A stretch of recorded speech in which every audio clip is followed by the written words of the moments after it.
Pharma company நேத்திக்கான நாள்ல 2% வந்து இறங்கியிருக்கு. இதுக்கு பின்னாடி இருக்க ரீசன் என்ன அப்படின்னு சொல்லிட்டு பார்ப்போம். ஃபர்ஸ்ட் நேட்கோ கம்பெனில இங்க யுஎஸ் எஃப்டிஏ வந்து இங்க இன்ஸ்பெக்ஷன் வந்திருந்தாங்கன்னு சொல்லிட்டு நம்ம பார்த்திருந்தோம். இது வந்து நவம்பர் மாசம். நவம்பர் 17 இருந்து 21 வரைக்கும் இன்ஸ்பெக்ஷன் வந்து நடந்துச்சு. நம்ம சென்னை பிளான்ட்ல வந்து நடந்துச்சு. அந்த பிளான்ட்ல நடக்கும்போது அப்சர்வேஷன் ஃபார்ம்ஸ் வந்து குடுத்துட்டு போனாங்க. 7 அப்சர்வேஷன் வந்து குடுத்துட்டு போனாங்க. ஃபார்ம் 483 வந்து குடுத்துட்டு போனாங்க. இப்ப அதுல இருந்து அப்டேட் என்ன சொல்லிருக்காங்க அப்படின்னா, விஏஐன்ற டேக் வந்து குடுத்துருக்காங்க. அப்படின்னா வாலண்டரி ஆக்ஷன் இண்டிகேட்டட் அப்படின்றது தான் இதோட டேகா வந்திருக்கு. இந்த ஒரு டேக் என்ன அர்த்தம் அப்படின்னு சொல்லி பார்க்கும்போது, இந்த அப்சர்வேஷன்ஸ்லாம் நாங்க நோட் பண்ணிட்டோம். இதனால எந்த ஒரு பிரச்சனையும் வந்து கிடையாது. உங்களோட ஆப்பரேஷன்ஸ நீங்க வந்து கன்டின்யூ பண்ணிக்கலாம் அப்படின்னு சொல்லிட்டு சொல்லிருக்காங்க. ரெகுலேட்டரி ஆக்ஷன்ஸ் எதுவும் வந்து தேவைப்படாது. அந்த அப்சர்வேஷன்ஸ்க்கு ஏத்த மாதிரி இவங்க லைட்டா மாடிஃபிகேஷன் பண்ணாலே அந்த ஒரு பிளான்ட் வந்து இங்க சால்வ் பண்றது தான் இதுக்கான அர்த்தமா வந்திருக்கு. இதை தாண்டி இந்த கம்பெனியோட Q3 ரிசல்ட்ஸ் வந்து வெளியாச்சு. அந்த ரிசல்ட் சூப்பராவே வந்து இருந்துச்சு. நெட் ப்ராஃபிட் வந்து 14% ரெவன்யூ வந்து 8% இயர் ஆன் இயர் பேசிஸ்ல வந்து ஏறி இருந்துச்சு. எபிட்டா ஷார்ப்பா இம்ப்ரூவ் ஆகி 24.5% வந்து வந்தது. இன்ட்ரம் டிவிடெண்டாவும் ₹1.50 வந்து கொடுத்திருந்தாங்க. இந்த ஒரு ஸ்டாக் பொறுத்தல நல்ல ஒரு வேல்யூல தான் வந்து இருக்கு. நல்ல ஒரு ரிசல்ட்ஸ் வந்து ப்ரொவைட் பண்ணிருக்காங்க. எல்லாமே இந்த ஸ்டாக் நல்லா இருக்கும் போது மார்க்கெட்ல 2% வந்து இறங்கி இருக்காங்க. இந்த டைம் நம்ம வந்து ப்ராப்பரா யூஸ் பண்ணிட்டு நம்ம வந்து கன்சிடர் பண்ணிட்டே போவோம். இந்த வாரத்திலே அதிகமா இறங்கின ஒரு செக்டர் எது அப்படின்னு சொல்லி பார்த்தோம் அப்படின்னா அது ஐடி செக்டரா வந்து இருக்கு. ஐடி செக்டர் வந்து இங்க லாஸ்ட் 3 நாள்ல 10ல இருந்து 12% வரைக்கும் நிஃப்டி ஐடியே வந்து விழுந்திருக்கு. இங்க இண்டிவிஜுவல் ஸ்டாக்ஸா பார்க்கும்போது எல்லாமே ஒரு 10% கிட்ட வந்து டிராப் ஆயிருக்கு. இங்க TCS, HCL tech, Wipro and then இங்க டெக் மஹிந்திரா அண்ட் தென் இங்க இன்ஃபோசிஸ் நிறைய கம்பெனிஸ் வந்து பார்க்கும்போது இங்க 5% மேல வந்து விழுந்திருக்கு. எல்லா ஷேர்ஸுமே வந்து 52 கிலோ கிட்ட வந்து ட்ரேட் ஆயிட்டு இருக்கு. அக்டோபர் மாசம் 2023 அப்ப இந்த அளவுக்கான கிராஷ் வந்து இருந்துச்சு. அங்க இருந்து இப்ப அதே அளவுக்கான கிராஷ் வந்து இப்ப கண்டினியூ ஆகுது. அப்ப இருந்த கிராஷ்க்கான ரீசன் வந்து வேற. பட் ஆனா இப்ப இருக்க கிராஷ்க்கான ரீசன் என்ன அப்படின்னு சொல்லி பார்க்கும்போது ஏஐ தான் வந்து இருக்கிறதுல பெரிய ரீசனா வந்து இருக்கு. இந்த யூஎஸ் கம்பெனியான ஆந்த்ரபிக்னு கம்பெனி பத்தி நம்ம வந்து பார்த்திருந்தோம். அந்த ஒரு ஆந்த்ரபிக்ன்ற கம்பெனி வந்து ஏஐ பேஸ்ட் ஒரு கம்பெனி. அவங்க வந்து இங்க கிளாட் கோவர்க்னு சொல்லிட்டு ஒன்னு வந்து லான்ச் பண்றாங்க. இது வந்து நிறைய ஒர்க் வந்து ஆட்டோமேட் பண்ணிடும். நிறைய ஒரு ஏஐ டாஸ்க் எல்லாமே வந்து ஆட்டோமேட் பண்ணிடும் அப்படின்றது இங்க இருக்க எக்ஸ்பெக்டேஷன்ஸா வந்து இருக்கு. அப்படி அந்த ஒரு ஆட்டோமேஷன் வந்து சக்சஸ் ஆகுது அப்படின்னா இந்த குளோபல் ஜெயின்ஸ் எல்லாருமே, அதாவது பெரிய பெரிய டெக் கம்பெனிஸ் எல்லாருமே இருந்தாலும் சரி, இல்ல அப்படின்னா பேங்க்ஸா இருந்தாலும் சரி, அவங்க எல்லாருமே அந்த ஒரு கிளாட் கோவர்க் வந்து யூஸ் பண்ணிக்க போறாங்க. அந்த ஒரு பிளகின்ஸ் வந்து யூஸ் பண்ணிக்க போறாங்க. நம்ம ஊரோட ஐடி கம்பெனிஸோட நீட் வந்து இங்க கொஞ்சம் கொஞ்சமா கம்மியாகும் அப்படின்றத எக்ஸ்பெக்டேஷன்ஸா வந்து இருக்கு. அண்ட் தென் நம்ம ஊரோட அந்த ஒரு ஐடி சர்வீஸ் பில்லிங் எப்படி இருக்கும் அப்படின்னா ஒரு எம்ப்ளாயி கவுண்ட்டை பொறுத்து அங்க சர்வீஸ் பில்லிங் வந்து பண்ணுவாங்க. இந்த ஒரு ப்ராஜெக்ட்ல இவ்வளவு ஹியூமன் சோர்ஸ் வந்து இன்க்ளூட் ஆகுது. அதனால அதுக்கேற்ற மாதிரி தான் பில்லிங் வந்து பண்ணுவாங்க. பட் ஆனா இப்ப இருக்கிற அந்த ஒரு சிச்சுவேஷன் படி இங்க பில்லிங் வந்து அந்த ஒரு பர் எம்ப்ளாய்க்கு பண்றது வந்து இங்க மாறும் அப்படின்றது எக்ஸ்பெக்டேஷன்ஸா வந்து இருக்கு.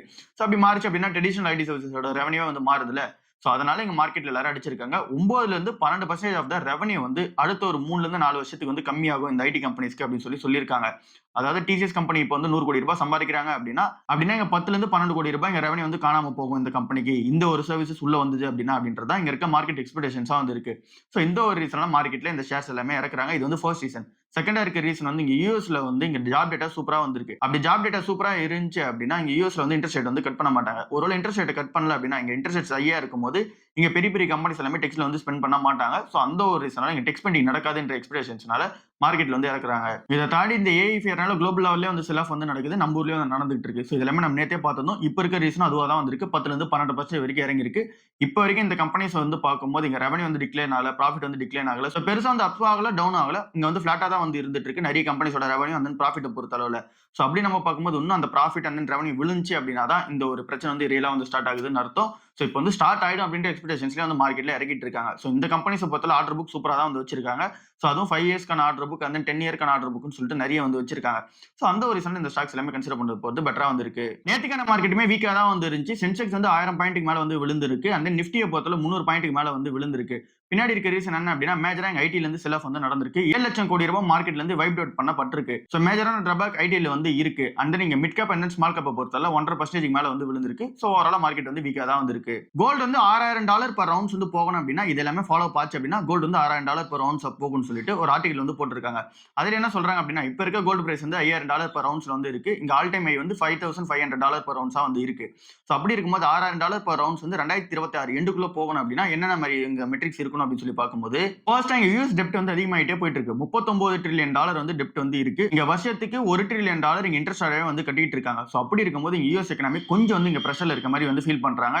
அதனால இன்வெஸ்டர்ஸ் எல்லாரும் கோல்டு நோக்கி போக ஆரம்பிக்கிறாங்க. இந்த ஒரு ரேலி அப்படியே கண்டினியூ ஆயிடுச்சு அப்படின்னா கோல்டுல அதிகமா போர்ஷன் வச்சாங்க அப்படின்னா இன்வெஸ்டர்ஸ் இது வந்து கோல்டு அந்த $6000 per ounce போறதுக்கான ஒரு சான்ஸா வந்து இருக்குன்னு சொல்றாங்க. அடுத்ததான் இங்க சென்ட்ரல் பேங்க்ஸ் வந்து அதிகமான கோல்டு வந்து வாங்கிட்டு இருக்காங்க. குளோபல் லெவல்ல உள்ள சென்ட்ரல் பேங்க்ஸ் எல்லாருமே வந்து வாங்கிட்டு இருக்காங்க. WGC டேட்டா படி 36000 டன்ஸ்க்கு மேல வந்து இங்க கோல்டு வந்து வாங்கிட்டு இருக்காங்க சென்ட்ரல் பேங்க். இங்க கோல்டோட போர்ஷன் வந்து அதிகப்படுத்திட்டு இருக்காங்க. பட் ஆனா இதுவே யூஎஸ் ட்ரெஷரிஸ் வந்து இங்க கம்மி பண்ணிட்டு இருக்காங்க. இந்த ஒரு சிச்சுவேஷன் அப்படியே கண்டினியூ ஆச்சு அப்படின்னா இங்க கோல்டு வந்து திரும்ப வந்து ரேலி ஆக ஆரம்பிக்கும். இங்க எல்லாருமே யூஎஸ் ட்ரெஷரிஸ் ஓன் பண்றதுக்கு யாரும் இப்ப விரும்ப மாட்டேங்கிறாங்க. ஏன் அப்படின்னா சாங்ஷன்ஸ் என்ன போட்டுருவாங்க அப்படின்ற ஒரு எக்ஸ்பெக்டேஷன்ஸ் வந்து இருக்க ரீசனால அதனால கோல்டு எல்லாருமே அதிகமா வாங்குறாங்க. அப்புறம் இங்க டாலர் வந்து ஷார்ப்பா விழுது. அப்புறம் இன்ட்ரெஸ்ட் ரேட்டும் வந்து இங்க அக்ரெசிவா வந்து கட் பண்றாங்க அப்படின்னா கோல்டு வந்து ஒரு சாதகமா வந்திருக்கும். இப்ப இருக்க சிச்சுவேஷன் படி இங்க டாலர் வந்து கொஞ்சம் அப்ஸ் அண்ட் டவுன்ஸ் வந்து போனாலுமே இங்க டாலர் கொஞ்சம் வீக்கா தான் வந்திருக்கு. அப்புறம் இங்க அக்ரெசிவான ரேட் கட் நடக்கும் அப்படின்ற எக்ஸ்பெக்டேஷன்ஸும் மார்க்கெட்ல கொஞ்சம் கொஞ்சமா வந்து இருக்கு. சோ இதுவும் வந்து கண்டினியூ ஆச்சு அப்படின்னா இங்க $6,000 பெர் அவுன்ஸ் போகும்னு சொல்லி சொல்றாங்க. இங்க அடுத்த ஒரு மேஜரான ஒரு மெட்ரிக்ஸ் வந்து பார்க்கணும். அது வந்து இந்த ஜியோபொலிட்டிக்கல் டென்ஷன்ஸ் அப்புறம் இங்க பினான்சியல் ரிஸ்க்லாம் எப்படி இருக்கு, எக்கனாமிக் கண்டிஷன் வந்து எப்படி இருக்கு அப்படின்னு சொல்லிட்டுலாம் வந்து பார்க்கணும். இன்னும் போர் சூழல் அப்படியே தான் கண்டினியூ ஆயிட்டு இருக்கு. இன்னும் நிறைய ஜியோபொலிட்டிக்கல் டென்ஷன்ஸ்லாம் கண்டினியூ ஆயிட்டு இருக்கு. சோ இது எல்லாமே கண்டினியூ ஆச்சு அப்படின்னா கோல்டு வந்து ஏற ஆரம்பிக்கும்னு சொல்றாங்க. இது எல்லாமே கோல்டு வந்து அந்த $6,000 பெர் அவுன்ஸ் வந்து போகுமா இந்த 2026 எண்டுக்குள்ள அப்படின்ற கேள்விக்கான ஆன்சரா வந்திருக்கு. சோ இந்த ஒரு மெட்ரிக்ஸ்லாம் நடந்துச்சு அப்படின்னா கோல்டு வந்து போகும் அப்படின்றதா மார்க்கெட்ல உள்ள எக்ஸ்பெக்டேஷன்ஸா இருக்கு. ஒர்க்லைன் இந்தியா சிஓ கிட்ட நிறைய பேட்டி வந்து எடுத்தாங்க. சோ அதுல இருக்க அந்த கொஸ்டின்ஸ் அண்ட் ஆன்சர்ஸ் வந்து பார்ப்போம். ஃபர்ஸ்ட் வந்து என்ன கேக்குறாங்க அப்படின்னா ஸ்பைசஸ் வந்து கொஞ்சம் வாலட்டிலிட்டியா வந்திருக்கு. அத பத்தி சொல்லுங்க அப்படின்னு சொல்லி சொல்றாங்க. இங்க ஸ்பைசஸோட ரெவன்யூ தான் இவங்க இந்த கம்பெனிக்கு அதிகமான ரெவன்யூ வந்திருக்கு. சோ அந்த ஒரு ஸ்பைசஸ் வந்து 30% 50% வரைக்கும் இங்க வந்து ரிஸ்க்ல வந்து இருக்கு. டிஃப்ளேஷன் சைக்கிள் வந்து போகுது. சோ அப்படி போகும்போது இந்த கம்பெனிக்கு ஒரு பெரிய பிரச்சனையா தான் வந்திருக்கு. சோ இதனால இன்ஃப்ளேஷன் வந்து திரும்ப ரிட்டர்ன் வந்து வரலாம். அப்படி பார்க்கும்போது ஷார்ட் டர்ம்ல பிரைஸ் ஸ்விங்ஸ் வந்து இருக்கும். சோ அதனால வால்யூம்ஸ் வந்து நாங்க ஃபோக்கஸ் பண்ணுவோம் அப்படின்னு சொல்லியிருக்காரு.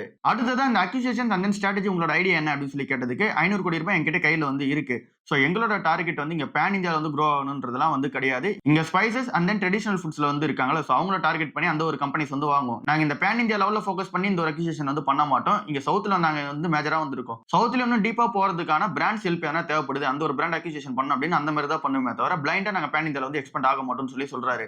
70% ஆஃப் த ரெவன்யூ வந்து சவுத் இந்தியால இருந்தா வந்து வருது. சோ அது வந்து ஒரு நல்ல கான்ட்ரிபியூஷனா வந்திருக்கு. சோ இங்க பிரேக்ஃபாஸ்ட், மீல் அப்புறம் இங்க ஸ்வீட்ஸ், சோ இதுல இருந்து ரெவன்யூ வரது 12% வந்து அதிகமா இருக்கு. புது லான்ச்சஸ் எல்லாமே 41% வந்து அப்பா இருக்கு. சோ மார்க்கெட் வாலட்டிலிட்டி அப்படி வந்து மேட்ச் பண்ணிக்கிறாங்க. சோ சவுத் மார்க்கெட்ல உங்களுக்கு காம்படிஷன் இருக்கான்னு கேட்டீங்கன்னா ஹெவியான காம்படிஷன் வந்து இருக்கு. இங்க எம்டிஆர் ஃபுட்ஸ்லாம் வந்து காம்படிஷன்ல வந்து இருக்காங்க. இன்னும் நிறைய ஒரு பிராண்ட்ஸ் வந்து காம்படிஷன்ல வந்து இருக்காங்க. சோ எல்லாத்தையும் தாண்டி நாங்க வந்து வந்துருவோம் அப்படின்னு சொல்லிட்டு ஒர்க்லைன் இந்தியா கம்பெனி வந்து சொல்லியிருக்காங்க. யுஎஸ் வந்து லைசன்ஸ் வந்து கொடுத்துட்டாங்க ரிலையன்ஸ் கம்பெனிக்கு. நீங்க வந்து வெனிசுலால வந்து டைரக்டா ஆயில் வந்து வாங்கிக்கலாம் அப்படின்னு சொல்லிட்டாங்க. சோ இதுக்கு முன்னாடி வரைக்கும் சாங்ஷன்ஸ் வந்து நிறைய வந்து இருந்துச்சு. சோ இப்போ என்ன யுஎஸ் கவர்மெண்ட் சொல்றாங்க அப்படின்னா யுஎஸ் அந்த லாக்கு கீழ அதாவது யுஎஸோட ஆர்டருக்கு கீழ இங்க வந்து ரிலையன்ஸ் இண்டஸ்ட்ரீஸ் கம்பெனி வந்து வெனிசுலா கிட்ட இருந்து டைரக்டாவே ஆயில் பர்ச்சேஸ் வந்து பண்ணிக்கலாம். பட் ஆனா இந்த ஒரு ஆயில் பர்ச்சேஸ் வந்து எங்க ரஷ்யா கிட்ட இருந்து ஆயில் வாங்கி இவங்க வந்து ரிஃபைனரி பண்றாங்கல்ல, சோ அந்த அளவுக்கான வால்யூம்ஸ் வந்து ரீச் ஆகுமா அப்படின்றது, அந்த அளவுக்கான வால்யூம்ஸ் ரீச் ஆகி இது வந்து இந்த ரஷ்யன் ஆயில் வந்து ரீப்ளேஸ் பண்ணுவாங்களா அப்படின்றது கேள்வியா வந்து இருக்கு. பட் ஆனா வெனிசுலா கிட்ட இருந்து இங்க ரிலையன்ஸ் இண்டஸ்ட்ரீஸ் டைரக்டா வந்து ஆயில் வாங்கிக்கலாம் அப்படின்னு சொல்லியிருக்காங்க. National commodity and derivative exchange, so இந்த ஒரு கம்பெனி என்ன பிளான் பண்றாங்க அப்படின்னா டிசிஎஸ் கூட வந்து டை அப் வந்து வைக்கிறாங்க. சோ அவங்களோட அந்த டெக் எக்ஸ்பர்டைஸ் அடுத்த லெவல் எடுத்துட்டு போறதுக்கு. சோ இங்க டிசிஎஸ் வந்து என்ன ரோல் வந்து ப்ளே பண்ணுவாங்க அப்படின்னா கம்ப்ளீட்டா அந்த ஒரு டேட்டா சிஸ்டம் அப்புறம் இந்த ஐடி சர்வீசஸ் அப்புறம் அந்த ஒரு டெக்னாலஜி எல்லாமே வந்து இவங்க எடுத்துட்டு வந்துருவாங்க.